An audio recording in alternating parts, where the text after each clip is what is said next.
Introduction. The greatest secret of success is, there's no secret. That has been discovered by hundreds of thousands of men and women who have read this book in the 25 years since it was first published.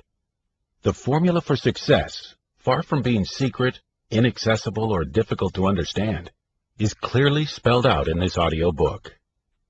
Like those high achievers who preceded you through the ideas herein, you'll find that something wonderful happens to you as a result of your listening.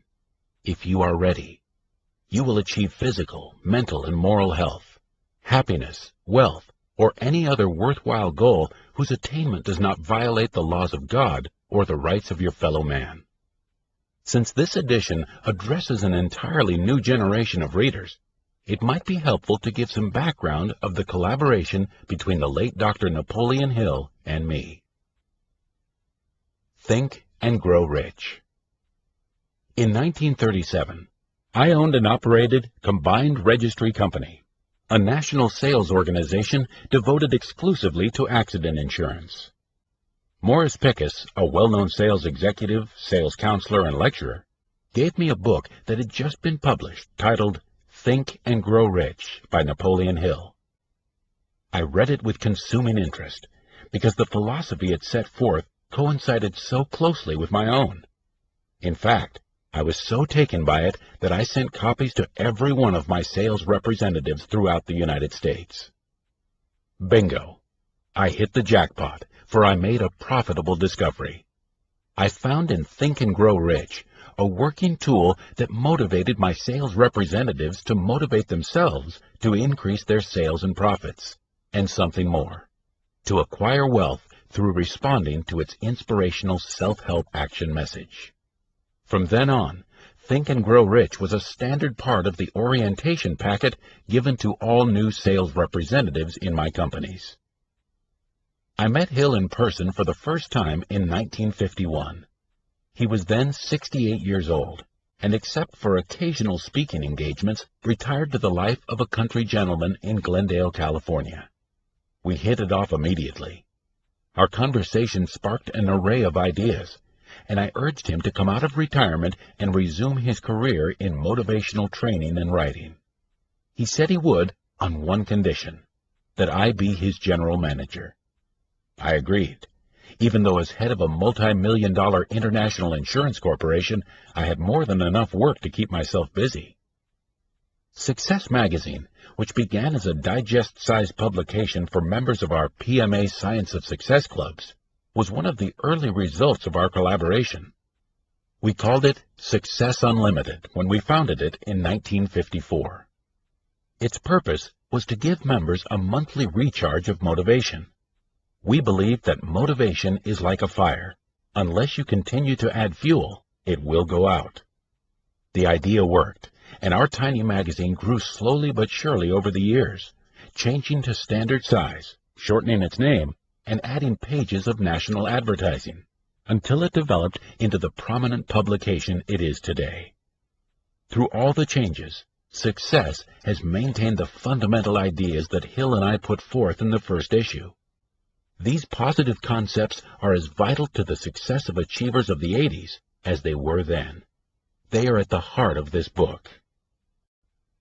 It may seem incredible to listeners who are unfamiliar with the development of self-help literature in this country, but the ideas in this book trace their origins to an interview that Napoleon Hill had in 1908 with the great steelmaker, philosopher, and philanthropist Andrew Carnegie.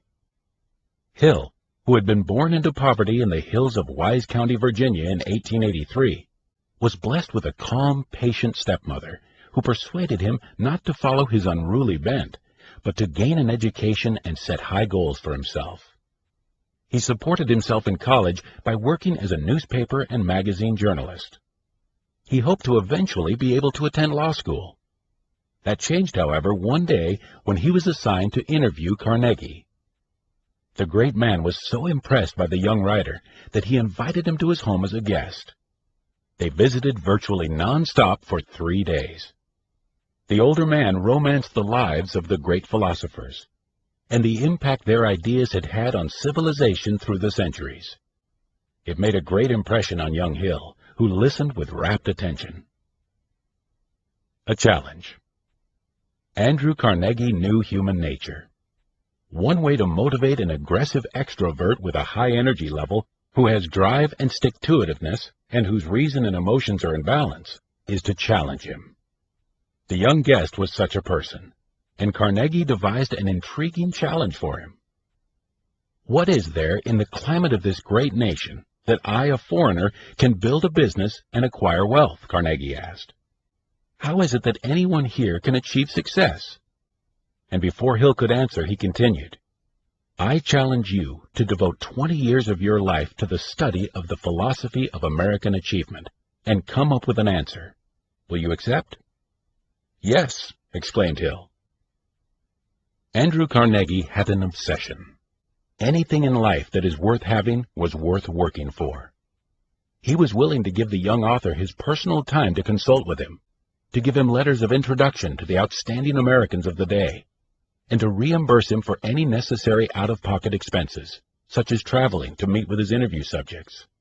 But otherwise, Hill was on his own, and he would have to earn his own livelihood while working on the project. In the 20 years that followed, Hill interviewed more than 500 successful men. Among them were Henry Ford, William Wrigley, Jr., John Wanamaker, George Eastman, John D. Rockefeller, Thomas A. Edison, Theodore Roosevelt, Albert Hubbard, J. Ogden Armour, Luther Burbank, Dr. Alexander Graham Bell, and Julius Rosenwald. Hill did earn his own livelihood by applying many of the principles he learned from Carnegie and the men he interviewed. At last, in 1928, he completed his 8-volume work, Law of Success. These books, which were reprinted around the world and are still in print, motivated thousands of people to become outstanding achievers. On the recommendation of Senator Jennings Randolph, Hill became an advisor to 2 presidents of the United States, Woodrow Wilson and Franklin Delano Roosevelt. He influenced decisions that affected the course of American history. While he was working with Roosevelt, 7 years after the publication of Law of Success, Hill began writing the manuscript of Think and Grow Rich. It was an immediate bestseller, and it has been in continuous demand ever since. Untold millions of people have read it and recommended it to others, just as I did. Think and Grow Rich builds on the basic principles of Andrew Carnegie's philosophy, as spelled out by Hill in Law of Success. What Hill and I undertook to do in this book, and I believe we accomplished it, was to distill the essence of both into a context that would make them immediately accessible. And something more. Success through a positive mental attitude tells you specifically how to use the most magnificent machine ever conceived, a machine so awesome that only God Himself could create it. This machine is your brain and nervous system, a human computer, from which the electronic computer was designed as to function, but which it can never equal. Success through a positive mental attitude instructs you on exactly what to do and how to do it in order to tap the powers of your subconscious mind and put them to work for you. Think for a moment. Have you ever been taught how to constructively use, neutralize, control, or harmonize with your passions, emotions, instincts, tendencies, feelings, moods, and habits of thought and action? Have you ever been taught exactly how to aim high and achieve your goals regardless of the obstacles? If your answer is no, congratulations, for you are on the verge of self-discovery. You will be taught these things if you listen to and apply the principles in this book. Results are what count. Every inspirational self-help action book should be judged by one immutable test: results.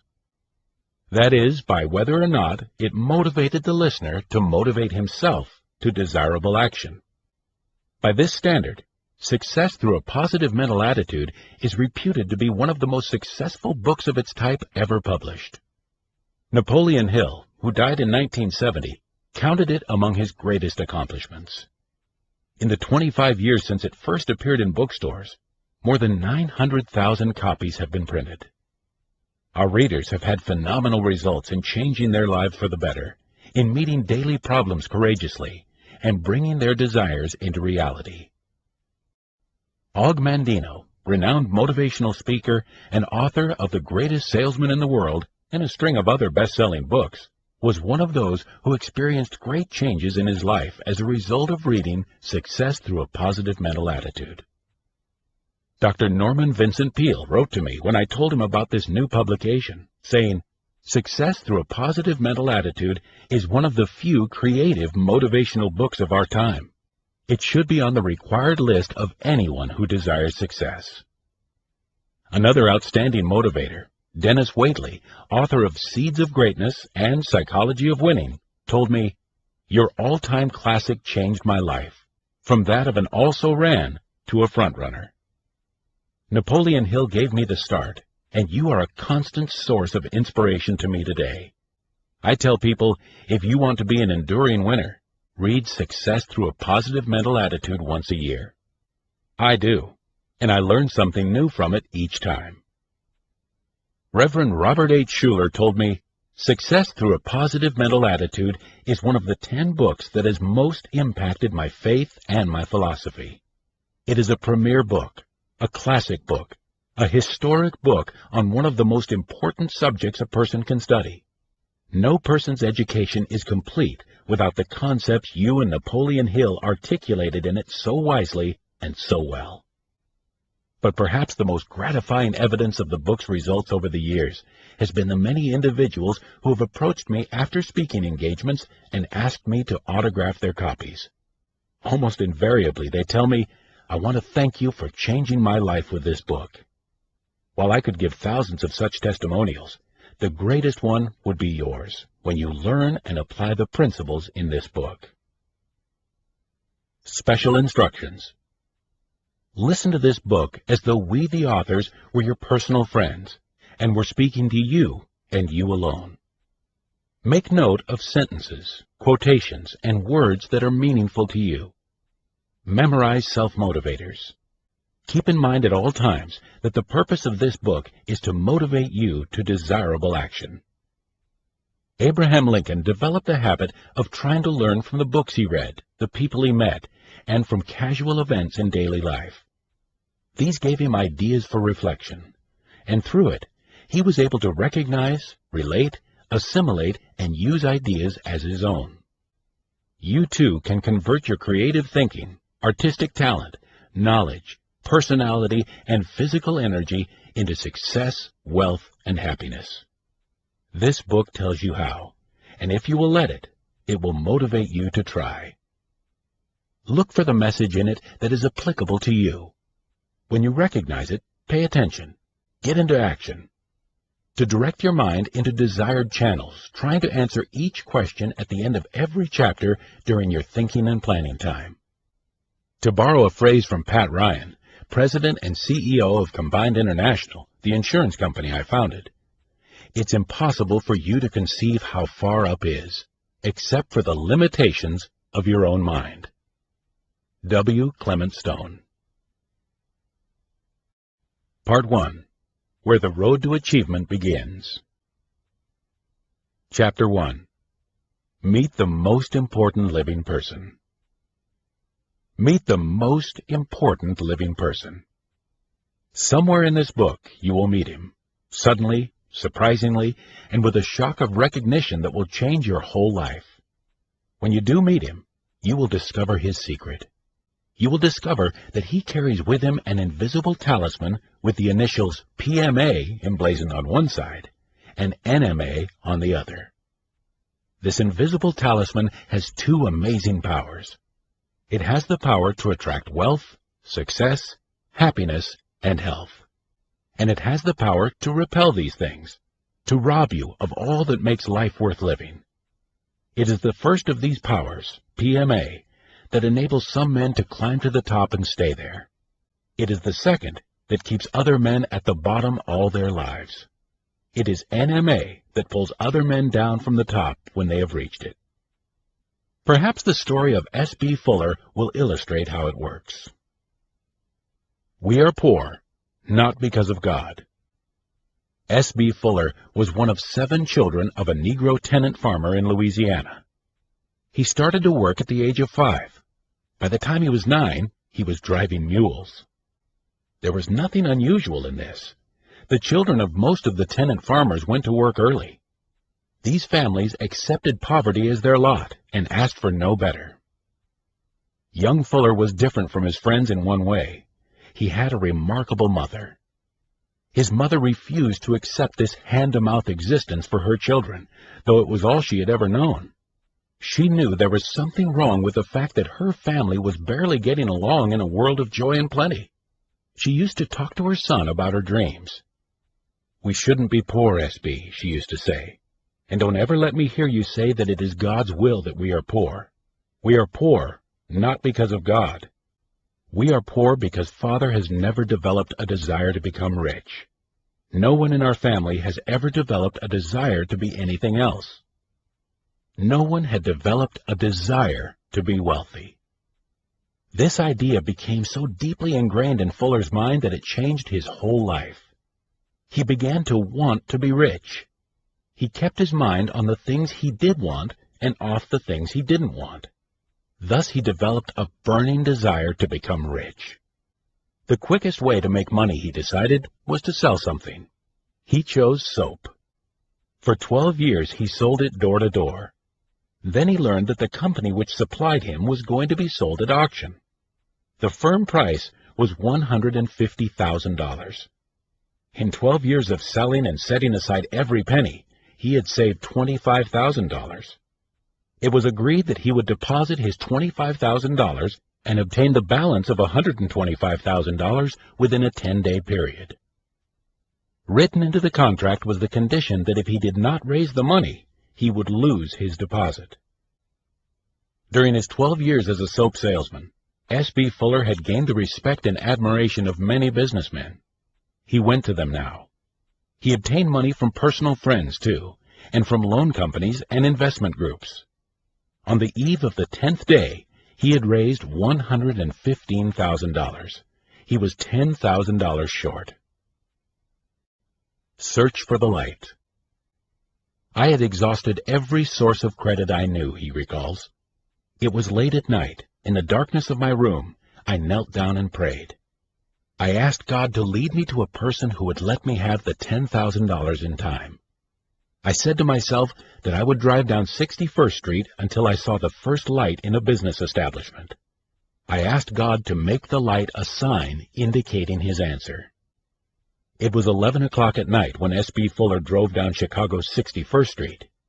At last, after several blocks, he saw a light in a contractor's office. He walked in. There, seated at his desk, tired from working late at night, sat a man whom Fuller knew slightly.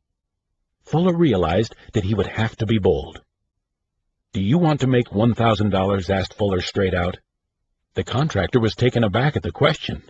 "Yes," he said, "of course."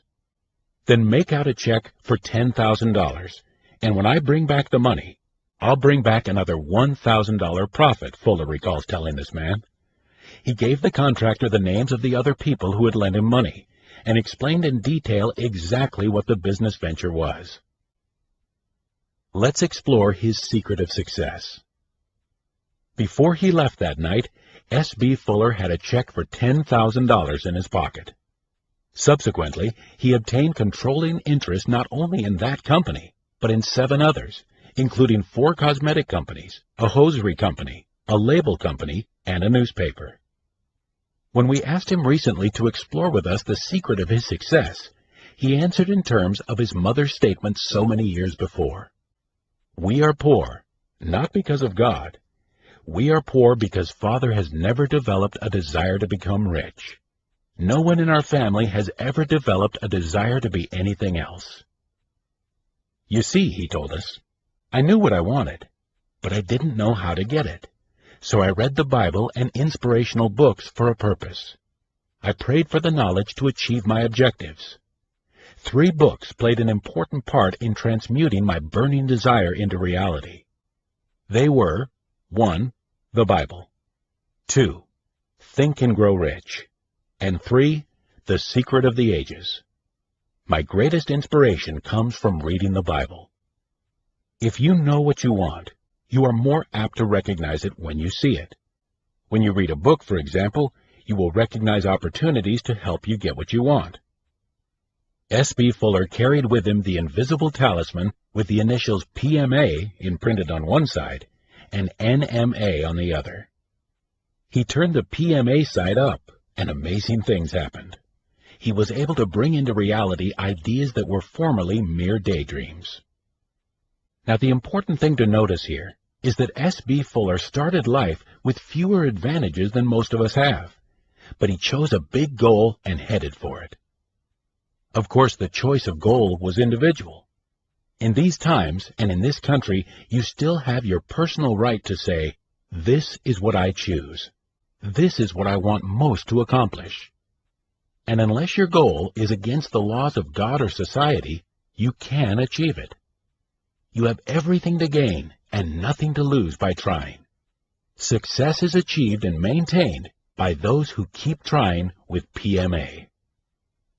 What you try for is up to you. Not everyone would care to be an S.B. Fuller, responsible for large manufacturing concerns. Not everyone would choose to pay the costly price of being a great artist. To many, the riches of life are quite different. A skill in day-to-day living which adds up to a happy, love-filled life is success.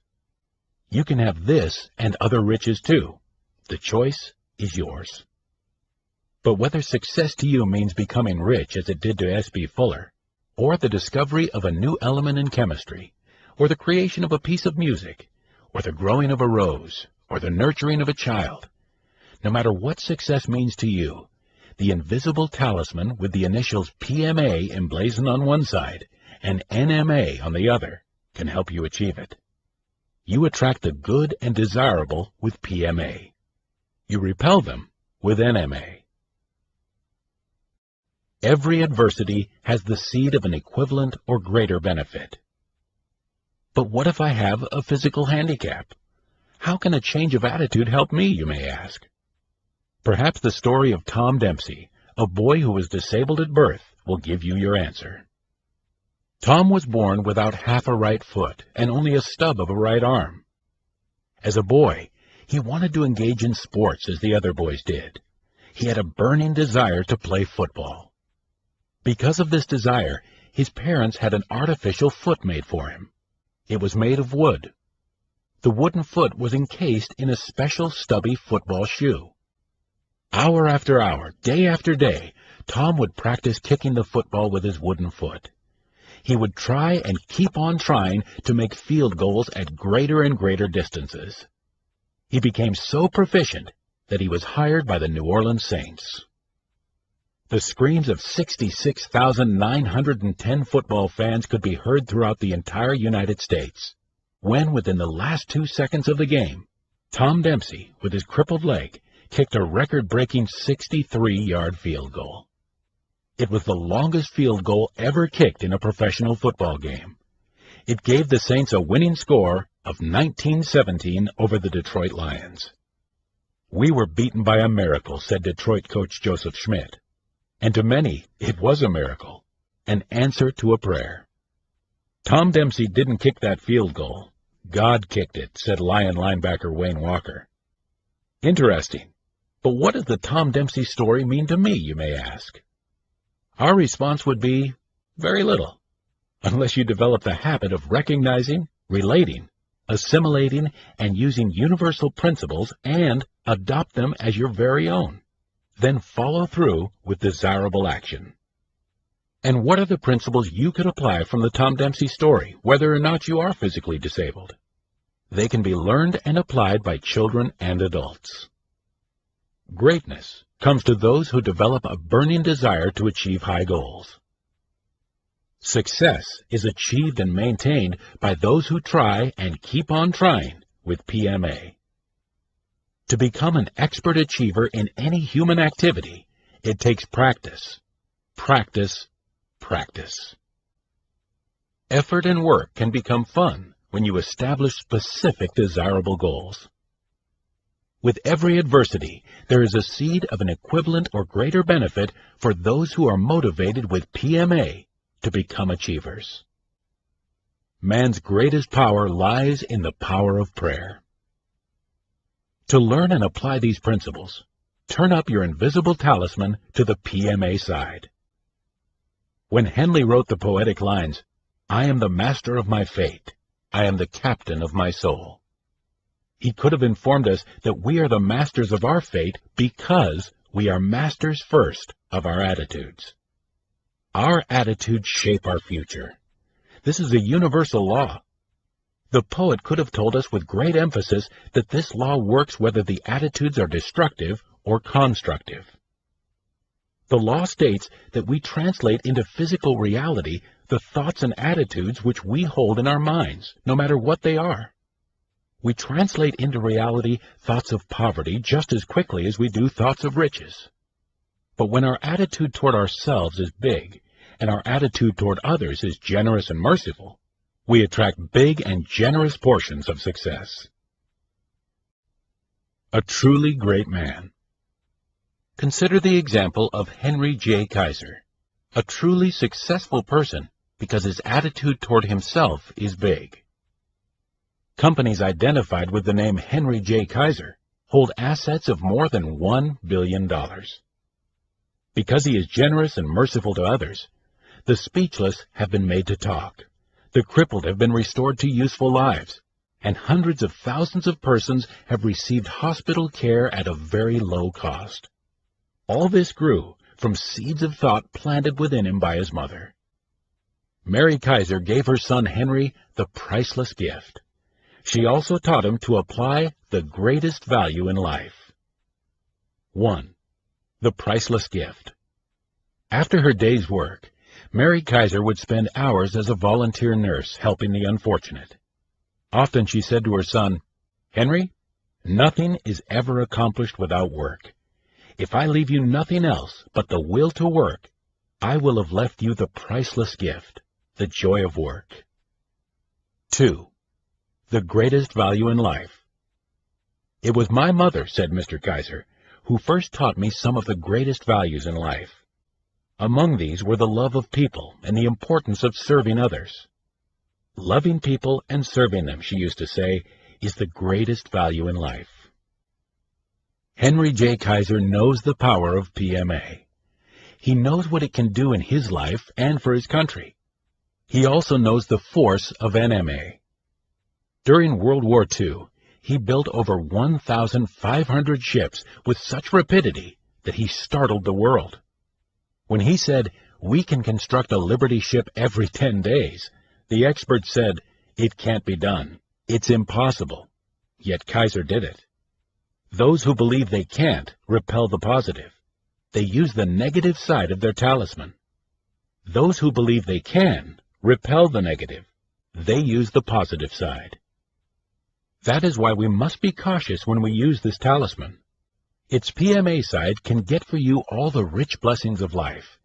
It can help you to overcome your difficulties and to discover your strengths. It can help you step out ahead of your competitors. And, as with Kaiser, it can turn what others say is impossible into reality. But the NMA side is just as powerful. Instead of attracting happiness and success, it can attract despair and defeat. Like all power, the talisman is dangerous if we don't use it properly. How the force of NMA repels. There's a very interesting story which illustrates how the force of NMA repels.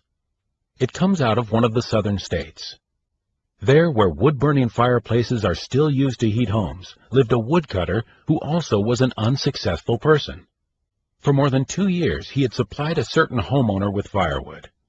The woodcutter knew that the logs could not be larger than 7 inches in diameter if they were to fit this particular fireplace. On one occasion, this old customer ordered a cord of wood, but was away when it was delivered. On arriving home, he discovered that most of the wood was larger than the specified size. He called the woodcutter and asked him to have the oversized logs exchanged or split. "I can't do that," said the wood dealer. "It would cost more than the whole load is worth." With that, he hung up. So the homeowner was left with the job of splitting the logs himself. He rolled up his sleeves and set to work. About halfway through the job, he noticed that one particular log had a very large knothole which someone had plugged up. The homeowner lifted the log. It seemed unusually light and appeared to be hollow. With a hefty swing of the axe, he split the log. A blackened roll of tinfoil fell out. The homeowner stooped down, picked up the roll, and unwrapped it. To his amazement, it contained very old $50 and $100 bills. Slowly he counted them. They amounted to exactly $2,250. The bills had evidently been in the tree for many years, as the paper was very brittle. The homeowner had PMA. His only thought was to get the money back to its rightful owner. He picked up the telephone, called the wood dealer again, and asked him where he had cut this load. Again the woodcutter's NMA asserted its repelling power. "That's nobody's business but mine," he said. "If you give away your secrets, people will cheat you every time." Despite many efforts, the homeowner never learned where the logs came from or who had sealed the money inside. Now, the point of this story does not lie in irony. It is true that the man with PMA found the money, while the man with NMA had not. But it is also true that good breaks do occur in everyone's life. However, the man who lives with NMA will prevent life's lucky breaks from benefiting him. And the man with PMA will so arrange his attitudes that he will turn even the bad breaks into advantages. On the sales staff of the Combined Insurance Company of America, there was a salesman named Al Allen. Al wanted to be the company's star salesman. He tried to apply the PMA principles found in the inspirational books and magazines he read. He read an editorial in Success Unlimited magazine entitled, "Develop Inspirational Dissatisfaction." It wasn't long after that he had an opportunity to put into practice what he had read. He had a bad break. This gave him the opportunity to arrange his attitudes so that he could use the PMA side of his talisman effectively. He developed inspirational dissatisfaction. One icy winter day, Al cold canvassed every store in a city block in Wisconsin. He walked in unannounced and tried to sell insurance. On that day, Al did not make a single sale. Of course he was dissatisfied, but Al's PMA turned this dissatisfaction into inspirational dissatisfaction. Why? He remembered the editorial he had read. He applied the principle. The next day, before setting out from the local office, he told his fellow salesman about his failures the day before. He said, "Wait and see. Today I'm going back to call on those same prospects, and I'll sell more insurance than all the rest of you combined." And the remarkable thing is that Al did it. He went back to that same city block and again called on every person he had talked to the day before. He sold 66 new accident contracts. Now this was an unusual achievement, and it happened because of the bad breaks when Al trudged through the sleet and wind for 8 hours without selling a single policy. Al Allen was able to rearrange his attitudes. He was able to convert the negative kind of dissatisfaction that most of us would feel in similar circumstances of failure on one day into inspirational dissatisfaction, which resulted in success the next day. Al did become the company's best salesman and was promoted to a sales manager. This ability to turn the invisible talisman over and use the side which has the force of PMA rather than the side which has the force of NMA is characteristic of so many of our really successful people.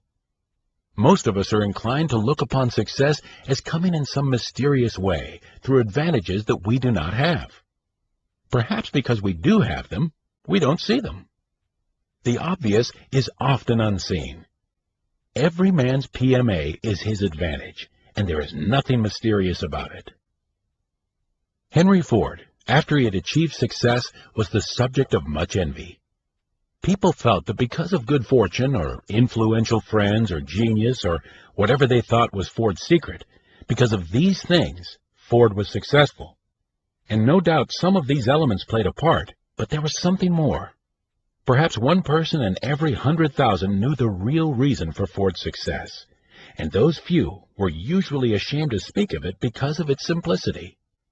A single glimpse of Ford in action will illustrate the secret perfectly. Years ago, Henry Ford decided to develop the now famous motor known as V8. He wanted to build an engine with the entire 8 cylinders cast in one block. He instructed his engineers to produce a design for such an engine. To a man, the engineers agreed that it was simply impossible to cast an 8-cylinder gasoline engine block in one piece.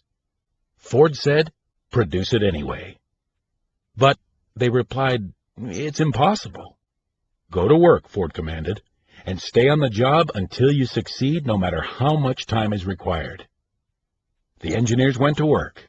There was nothing else for them to do if they were to remain on the Ford staff. 6 months went by, and they had not succeeded. Another 6 months passed, and still no success. The more the engineers tried, the more the thing seemed impossible. At the end of the year, Ford checked with his engineers.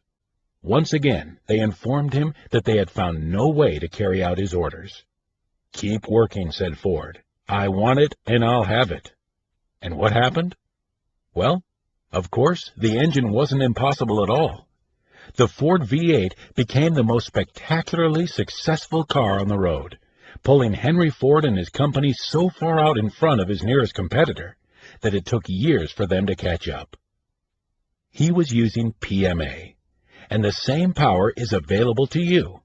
If you use it, if you turn your talisman to the right side as Henry Ford did, you too can achieve success in bringing into reality the possibility of the improbable. If you know what you want, you can find a way to get it. A man of 25 has before him some 100,000 working hours should he retire at 65. How many of your working hours will be alive with the magnificent force of PMA? And how many of them will have the life knocked out of them with the stunning blows of NMA? But how do you go about putting PMA to work in your life rather than NMA? Some people seem to use this power instinctively. When it came to developing the Ford car, Henry Ford was one of these. Others have to learn. Al Allen learned by relating and assimilating what he read in inspirational magazines and books. Success Through a Positive Mental Attitude is such a book. You too can learn to develop PMA. Some people use PMA for a while, but when they receive a setback, they lose faith in it. They start out right, but some bad breaks cause them to flip the talisman wrong side up. They fail to realize that success is maintained by those who keep trying with PMA. They are like the famous old racehorse John P. Greer. John P. Greer was a thoroughbred of great promise. Such promise, in fact, that he was groomed, trained, and billed as the only horse that stood a chance of beating the greatest racehorse of all time, Man o' War. Don't let your mental attitude make you a has-been. In the Dwyer Stakes at Aqueduct in July of 1920, the two horses finally met.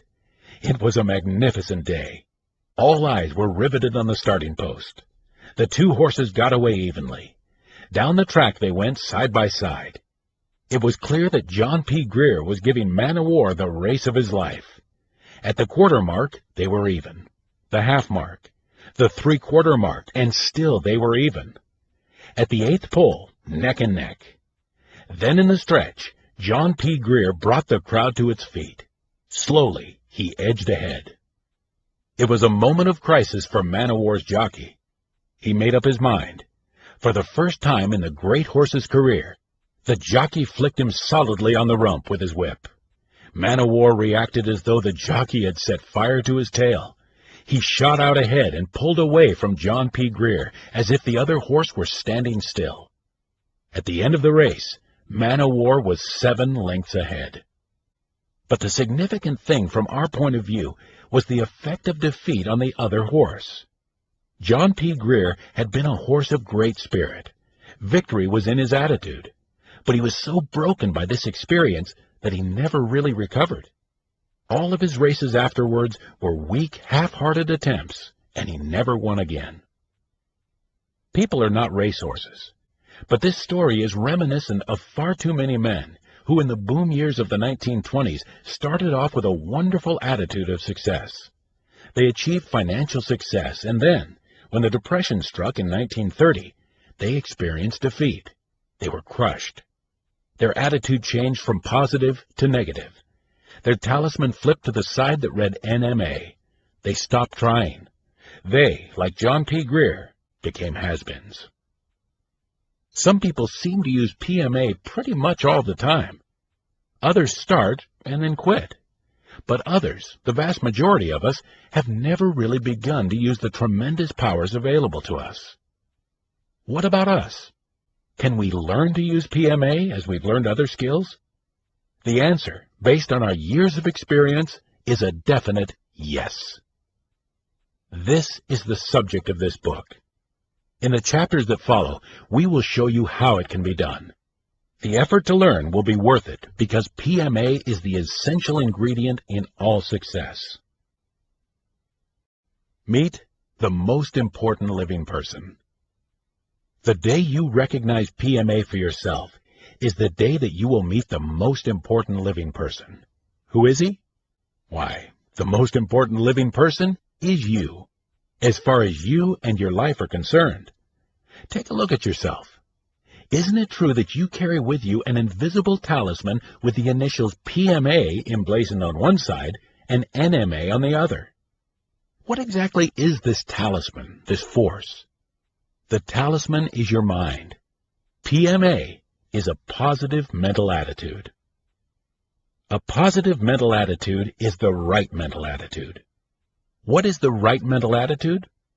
It is most often comprised of the plus characteristics symbolized by such words as faith, integrity, hope, optimism, courage, initiative, generosity, tolerance, tact, kindliness, and good common sense. A person with positive mental attitude aims for high goals and constantly strives to achieve them. NMA is a negative mental attitude. It has opposite characteristics to PMA. After years spent studying successful men, the authors of Success Through a Positive Mental Attitude have come to the conclusion that a positive mental attitude is the one simple secret shared by them all.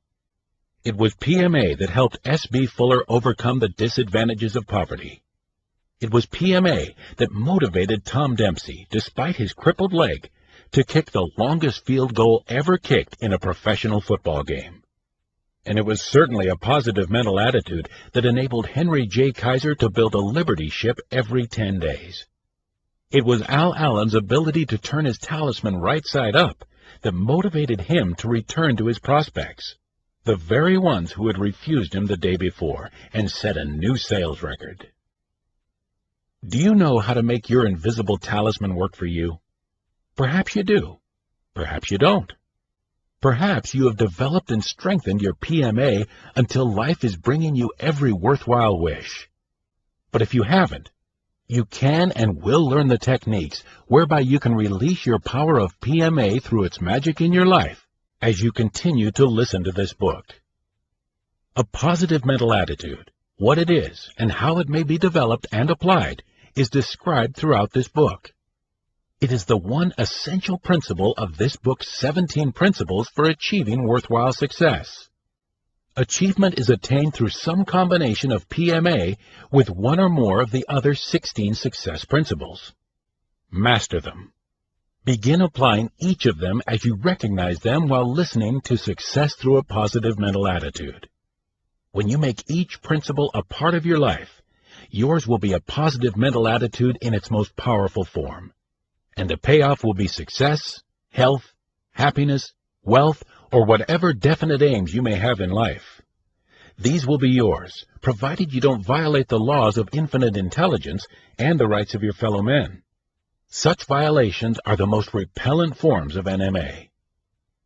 In Chapter 2, you will find the formula by which you may keep your mind positive. Master that formula. Apply it in all that you do, and you will be on your way to the attainment of your every desire. Pilot number 1. Thoughts to steer by. 1. Meet the most important living person. That person is you. Your success, health, happiness, wealth depend on how you use your invisible talisman. How will you use it? The choice is yours. 2. Your mind is your invisible talisman. The letters PMA, positive mental attitude, are emblazoned on one side, and NMA, negative mental attitude, on the other. These are powerful forces. PMA is the right mental attitude for each specific occasion. It has the power to attract the good and the beautiful. NMA repels them. It is a negative mental attitude that robs you of all that makes life worth living. Self-question. How can I develop the right mental attitude? Be specific. 3. Don't blame God for your lack of success. Like S.B. Fuller, you can develop a burning desire to succeed. How? Keep your mind on the things you want and off the things you don't want. How? 4. Like S.B. Fuller, read the Bible and inspirational books for a purpose. Ask for divine guidance. Search for the light. Self-question. Do you believe it's proper to ask for divine guidance? 5. Every adversity has the seed of an equivalent or greater benefit for those who have PMA. Sometimes the things that seem to be adversities turn out to be opportunities in disguise. Tom Dempsey discovered this as a cripple. Self-question. Will you engage in thinking time to determine how you can turn adversities into seeds of equivalent or greater benefits? 6. Accept the priceless gift, the joy of work. Apply the greatest value in life. Love people and serve them. Like Henry J. Kaiser, you will attract big and generous portions of success.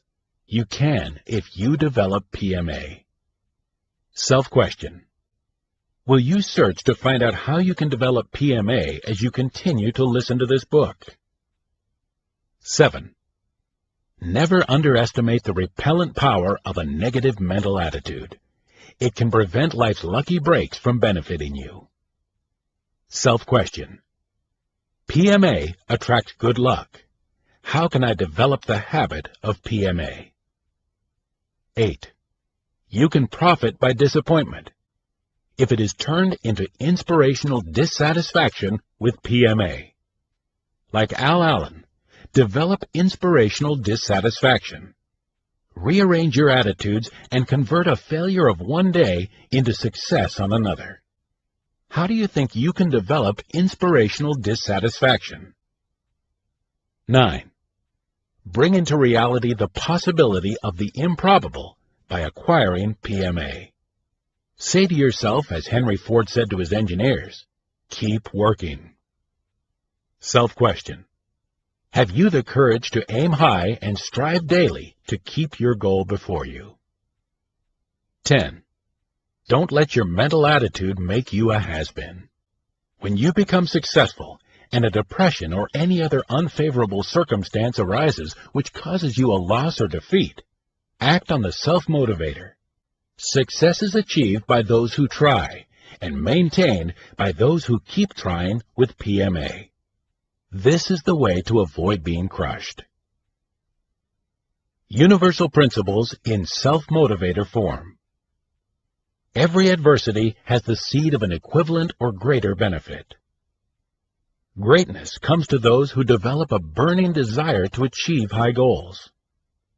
Success is achieved and maintained by those who try and keep on trying with PMA. To become an expert achiever in any human activity, it takes practice, practice, practice. Man's greatest power lies in the power of prayer. Chapter 2. You can change your world. We now know that PMA is a positive mental attitude, and we also know that a positive mental attitude is one of the 17 success principles. When you begin to apply a combination of these principles with PMA in your chosen occupation or to a solution of your personal problems, you are on the road to success. Then you are on the right track and headed in the right direction toward getting what you want. To achieve anything worthwhile in life, it is imperative that you apply PMA, regardless of what other success principles you employ. PMA is the catalyst which makes any combination of success principles work to attain a worthwhile end. It is NMA, combined with some of the same principles, that is the catalyst which results in crime or evil. And grief, disaster, tragedy, sin, disease, death are some of its rewards. 17 Success Principles. The authors have for many years given lectures, instructed classes, and conducted a correspondence course on the 17 Success Principles. The title of the course, PMA, The Science of Success. These 17 principles are: 1. A positive mental attitude. 2. Definiteness of purpose. 3. Going the extra mile. 4. Accurate thinking. 5. Self-discipline. 6. The master mind. 7. Applied faith. 8. A pleasing personality. 9. Personal initiative. 10. Enthusiasm. 11. Controlled attention. 12. Teamwork. 13. Learning from defeat. 14. Creative vision. 15. Budgeting time and money. 16. Maintaining sound physical and mental health. 17. Using cosmic habit force, universal law. These 17 success principles are no creation of the authors.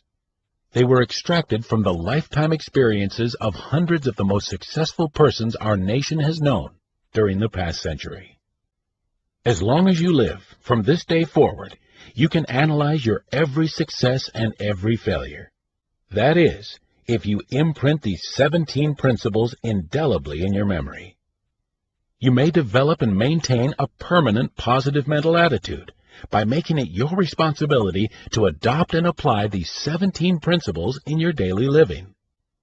There is no other known method by which you may keep your mind positive. Analyze yourself courageously, now, and learn which of these 17 principles you have been using and which of them you have been neglecting.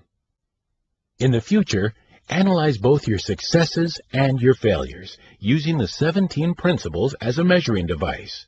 And very soon, you will be able to lay your finger on what has been holding you back. If you have PMA and don't succeed, then what? If you use PMA and don't succeed, it may be because you are not using each of the principles that are necessary in the combination for success to attain your specific goal. You may wish to check the stories of S.B. Fuller, Tom Dempsey, Henry J. Kaiser, the Woodcutter, Al Allen, and Henry Ford to recognize which of the 17 success principles each person applied or neglected to apply. You might analyze someone you know who is a has-been in real life. As you read the case histories in the chapters which follow, do the same thing. Ask yourself, which of the 17 success principles are used? Which are omitted? At first, it may be difficult to understand and apply the principles, but as you continue to listen to Success Through a Positive Mental Attitude, each of these principles will become more clear to you. You will then be able to use them. When you get to Chapter 20, you will be able to check yourself accurately by the 17 success principles. There you will find a self-analysis chart under the heading Success Quotient Analysis. Has the world given you a raw deal? The students who have enrolled in the PMA Science of Success course have often been people who consider themselves failures in some area of their lives. The very first question such a person might be asked when he enters this class is, why?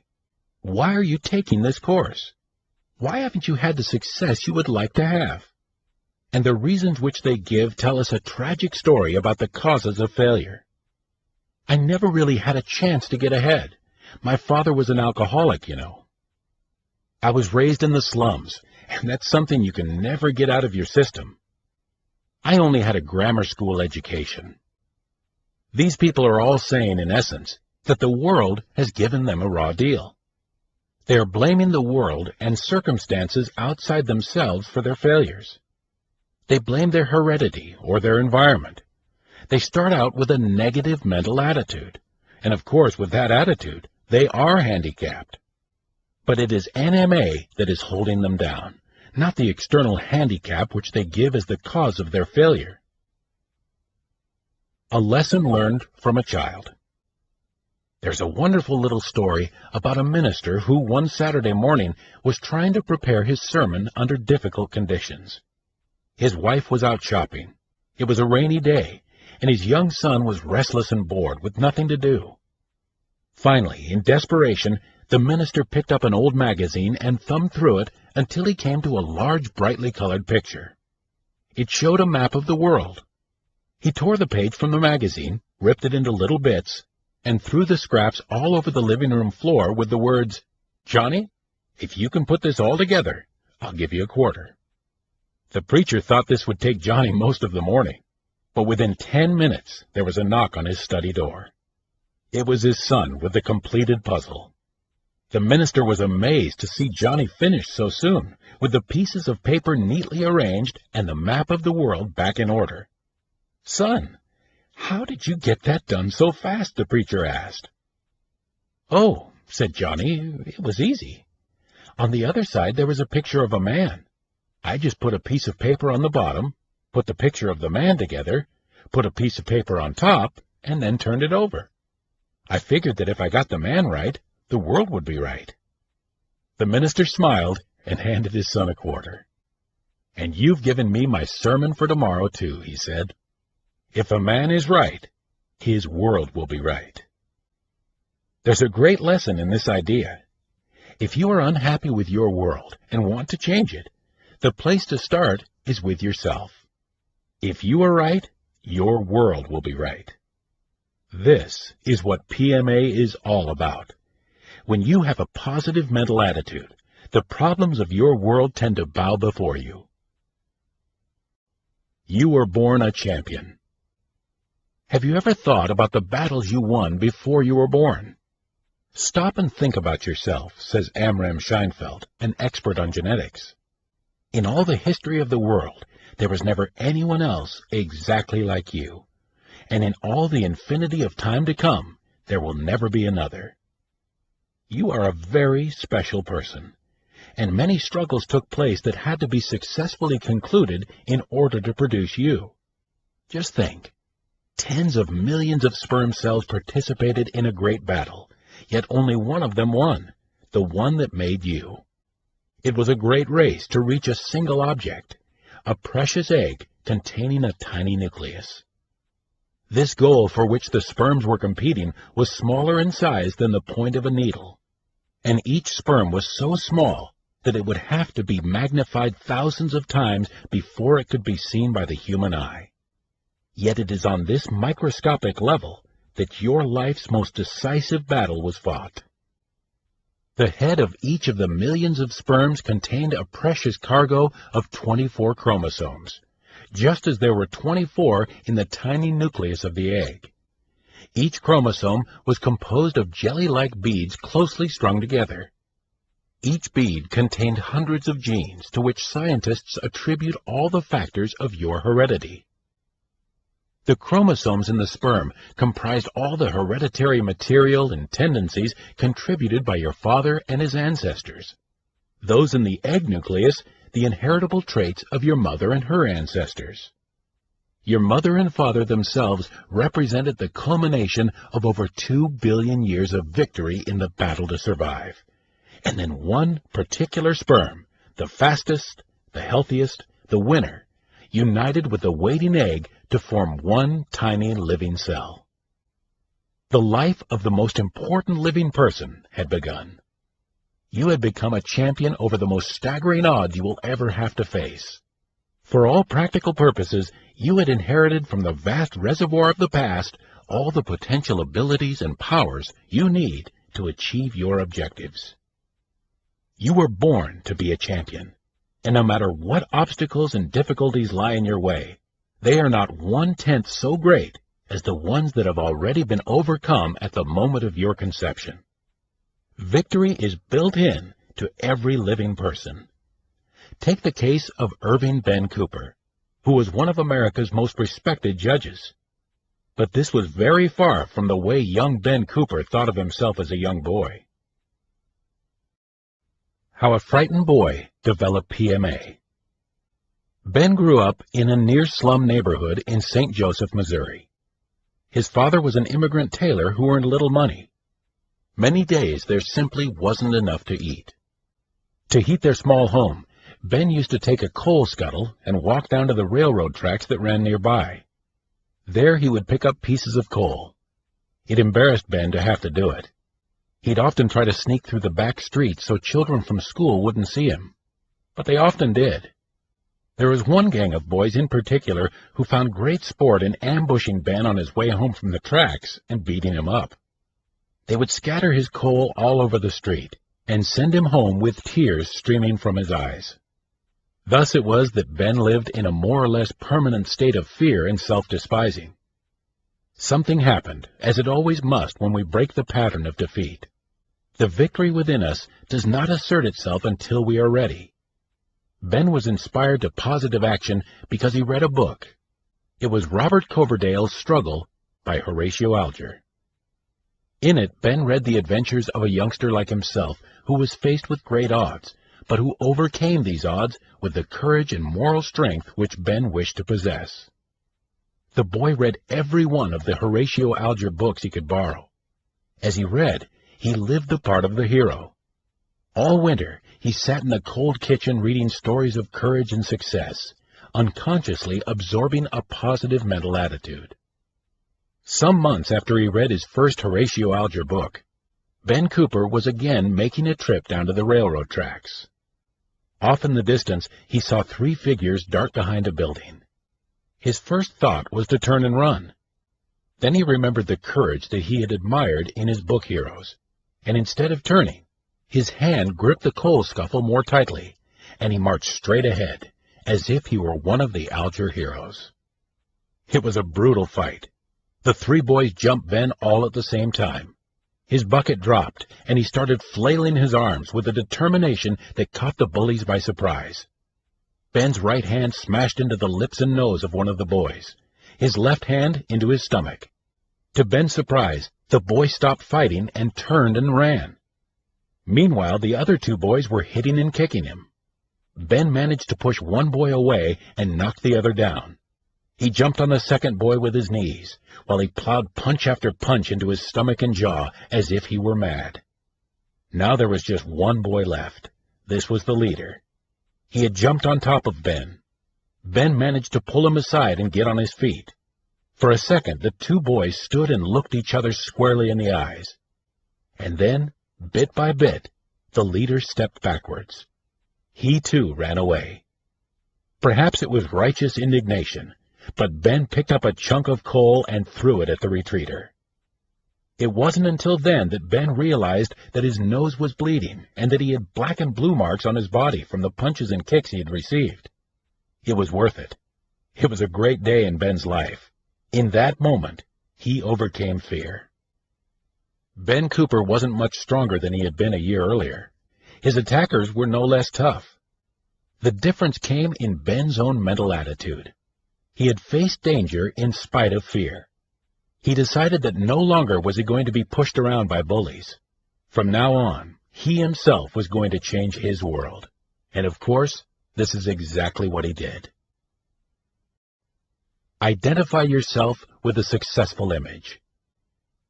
The boy gave himself an identity. When he fought the 3 bullies on the street that day, he was not fighting as frightened, undernourished Ben Cooper. He was fighting as Robert Coverdale, or any other of the plucky and daring heroes of Horatio Alger's books. Identifying oneself with a successful image can help break the habits of self-doubt and defeat which years of NMA set up within a personality.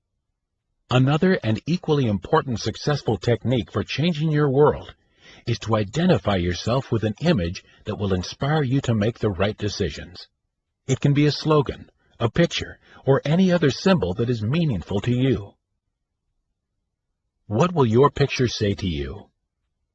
The president of a Midwest concern operating internationally was visiting his San Francisco office. He noticed a large photograph of himself on the wall of the office of Dorothy Jones, a private secretary. "Dottie, that's a rather large picture for this size room, isn't it?" he asked. Dorothy responded, "When I have a problem, do you know what I do?" Without waiting for an answer, she demonstrated by placing her elbows on her desk, propping her head on the fingers of her folded hands, and looking up at the picture. "Boss, how the heck would you solve this problem?" she asked. Dottie's remarks seem rather humorous, yet the essence of her idea is startling. Perhaps you have a picture in your office, your home, or in your wallet that could give you the right answer to an important question in your life. Yours may be a picture of your mother, father, wife, husband, of Benjamin Franklin or Abraham Lincoln. It may be that of a saint. What will your picture say to you? There's one way to find out. When you are faced with a serious problem or decision, ask your picture a question. Listen for the answer. Another essential ingredient for changing your world is to have definiteness of purpose, one of the 17 principles of success.